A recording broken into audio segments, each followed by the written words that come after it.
So here's Posthuman Saga by Mighty Boards. They sent us a review copy. Thanks very much for that. We're very excited to see what is inside this game. Now this is the Deluxe edition, as it says down here. So we've got a big sleeve over here, and then you've got the regular box and then the Deluxe components. So let me just flip this over. This is a massive box. So what do we have in here? Well, we've got the base game. We've got all this stuff included in there. Some lovely artwork on here. Some miniatures in there, dice. I mean, tiles. What more could you want in a game? It's a post-apocalyptic game, which I'm finding I'm enjoying a lot more of these days. Oh, okay. So let's just take the sleeve off. And you'll be getting lots of sound effects from the thudding. And me just messing up my tablecloth here. So let's go straight into the box. I mean, the back is exactly the same as it was for the sleeve there. So it's very well packaged, so hard to get into.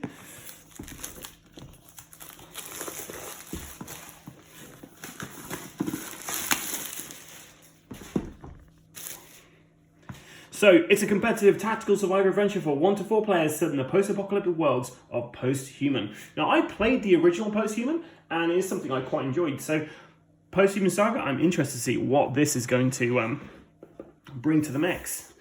Nothing on the inside of the box, just checking for Jamie. He loves to know what's on the other side.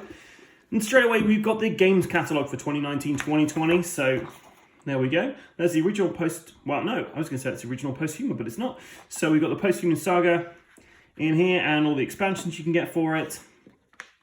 And then Vengeance, we've seen that. Director's Cut is something we recently received, so we will be doing a little playthrough / review of that as well. And Petrichor is a game about bees. Oh, nice. Okay, so we begin with a rulebook. Straight away, always look at the back. Lots of icon glossary, which is very handy.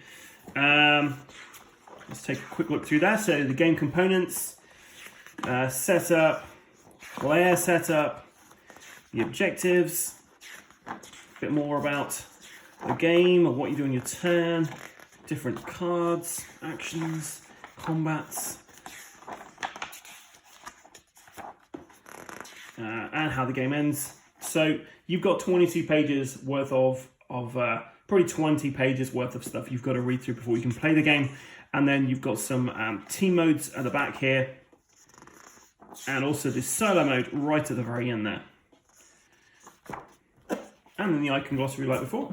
And then we have stories. So if we take a quick look in here, I don't want to put any spoilers in here, but you basically got all the plot points that happen in the game are in here. So you do get some choices in here, what you want to do. So hopefully no two game will be the same when you are playing this. I'm finding this happening a lot more in games these days, where you have these choose-your-own-adventure style kind of narratives, which I absolutely love. So, let's take a look. We've got our solo board here, side A and side B. We've then got a lot of cardboard to get through here. So we've got 5 of these punch boards to do to kind of punch out, and you've got various different resources on here. And our terrain tiles as well. We've got enemies that are going to appear on the board. More resources, hopefully. This one's somewhere in my my box somewhere. Obviously moved in transit. And yeah, so a bunch of really nice kind of artwork and components there. I do hope that little thing isn't missing somewhere. The board itself doesn't look that great, if I'm honest, with regards to, it's quite plain. But that's what they were going for with this. This is all kind of like fog of war stuff. You're going to be moving around, revealing terrain as you go. And this is basically the stronghold in the middle there. That's where you're kind of safe. So that's the board. Really nice, thick board there. That's got a lot of wear and tear in there, which is, I mean, it can withstand a lot of wear and tear. Not that it's already got lots of wear and tear. So we got the player boards next. So we've got 4 different player boards here. they've got nice kind of like cut bits there, so you can put your pegs in to move them around. So you've got those. The characters themselves. So here's one of them. Can't really show much more there, but yeah, really nice miniatures here. I mean, that'll do. Perfect. Nice kind of like post-apocalyptic characters. Yeah, nice details on them. Not much more to say about that, really. We've got our pegs here, which you will be using on that player board, as I showed you just a moment ago. Then we've got some more red and black cubes. Use that for tracking things. Then we've got a bunch of cards here. So I'm going to open these off camera, so you can't see me struggling. If you ever see my unboxing videos, you know I struggle to open cards the best of times. And this one is really already testing my patience. And it's got the easy open golden kind of line here to help you in. But even my best attempts are struggling at getting into this. I'm making a right dog's ear of it. Okay. Although I think the expression is pig's ear. So yeah, these do not want to come out. Okay, I'm slowly making my way through into this deck of cards here. If you bear with me in the next 5 minutes, hopefully I will have got in them. There we go, perfect. So we've got a bunch of cards in here. So here we've got some enemies in here. With all the iconography, you need to know what to do with them. So just to give you an idea of some of the characters you're going to be coming across. Doomsayers, Hoarders, and then we've got, so they're kind of human enemies there. Then you've got the mutants that come in here. So the world of Posthuman has basically got mutations in it, and the original game, you kind of started off as human, but as the game went on, you became more mutated, and then could actively work against the other characters. But yeah, really nice artwork on here. There's the guy from the back of the box. So yeah, lovely artwork, really nice variety of different enemies there, all keeping the theme of the post-apocalypse. Okay, here we'll go for the next deck now. Oh, and this opened up with the easy open. Amazing.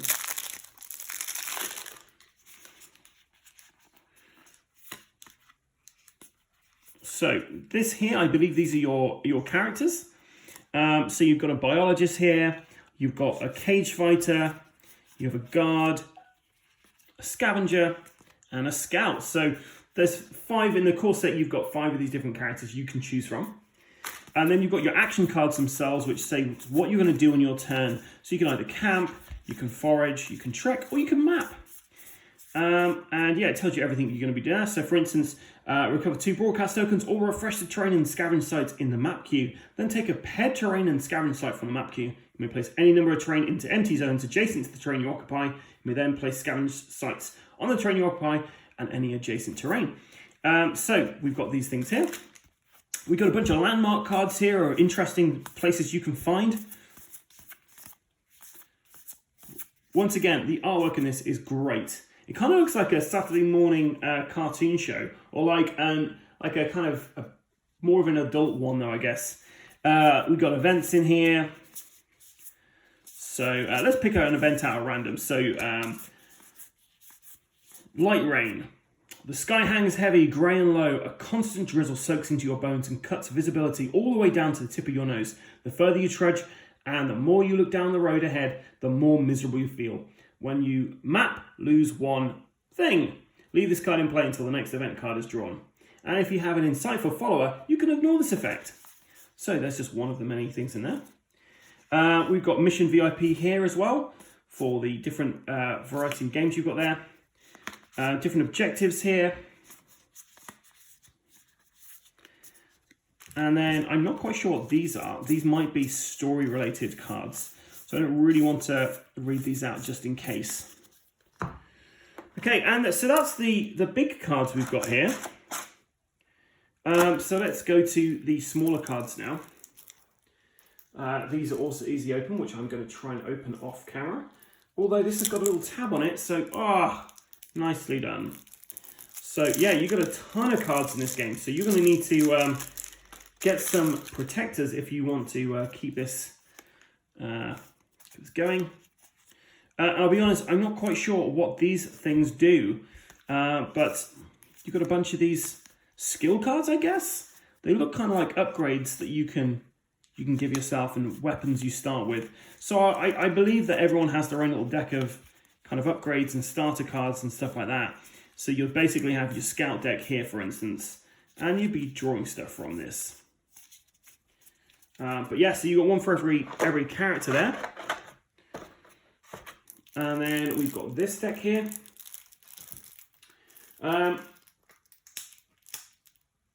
Worth noting that I do know what some of this stuff does, but not all of it. So you're getting my best guesstimate in some cases about what these things would be for. This is not a game I backed, this is something that I've been sent a review copy of. So yeah, a bunch of weapons here, some really nice looking saw axes, for instance, katanas. You got your ranged weapon in blue there. So Pachnikov's Z9 ranged weapon. All really nice looking guns you could equip yourself with. And then we've got some equipment there, backpacks, medical kits, guitar. So yeah, a bunch of equipment and various different items. And then this looks like a kind of mutation deck here. Like I said in the original, you did start mutating as the game went on. So I assume you've got the same kind of thing here. So yeah, bent spine, twitchy spasms, pure metabolism. You may not use booze tokens anymore. Bitter stench, discard one follow card. If you do not have any, the next time that you draw a follow card, discard it instead. Skin and bones. So these are minor mutations, they're major ones. So you can become frail, you have a shrunken hippocampus, pinhead brain, thick skull, big head constitution, scatterbrained, whisperer's mind. So yeah, a bunch of things that can happen to your character. Then you've got some followers here. So we've got athletes, bird hunters, explorers, fanboy, little girl there, a guru, and a nurse. And so there's a bunch of different characters you've got in there who can assist you in your quest. Right, next we've got this here. Let's open this big boy up. So these are various different, I believe these are the bosses. So we've got Bazutu, a mutant boss here. You've got Cutter Catface, 3.5. That's how many arms he's got. And then you've got Genghis Kaz. So, and then you've got some little kind of reference player aids there, which is pretty handy. Finally, let's open this. And these are various different mission objectives that you can play with. Next, we've got the dice. So you've got a bunch of custom dice here. All really nice, chunky, good feel to them.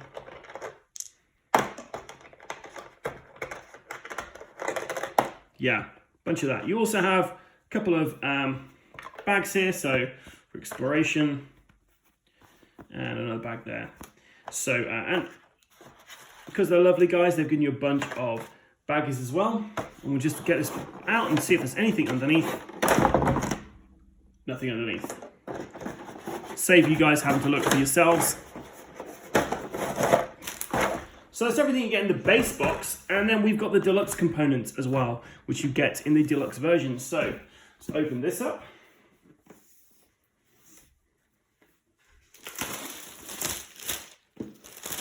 I mean, it tells you everything you're getting inside here. So you've got the fortress there, and then you've got a doll miniature there, which I believe is for your first player. And then all the different scavenging tokens you've got. What's this? How do we open this? Oh, it's just a lift up one there. So it tells you how to build your fortress here. So you probably have to make that every time you're playing the game in this. You've got your little doll miniature there. You've got a new little bag there for the dice. And then the components themselves, oh, they're pretty cool. So you've got like your kind of cogs there.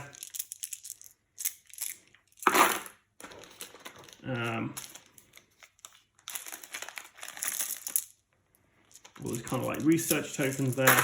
These are all, these particular ones are all scavenge tokens, I believe. And yeah, items and stuff. And then we've got bullets. Ammo tokens, should I say. So a bunch of ammo tokens there. They're pretty cool. I like those. Probably anyone who's going to be gets a little worried about sorting stuff out, probably going to be really angry at me for just plonking those back in. We've got some booze tokens there. Book tokens.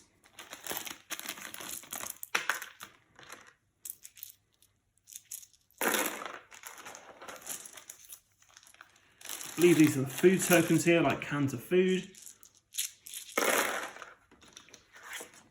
And then you've got your medical tokens, which are like pills. And then finally, just a few more scavenge tokens in there.